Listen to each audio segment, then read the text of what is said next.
虹おいで。虹。うん。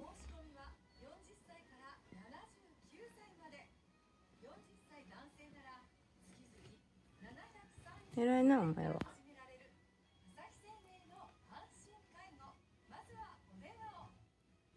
みーちゃん見てるよ。ほら。見てるね。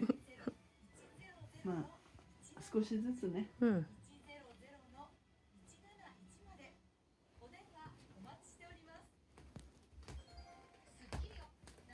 お前はそこで詰め見つけちゃっとかんでいいの。たなこいつ。そのとこで詰めとかないで。そこもダメだよ。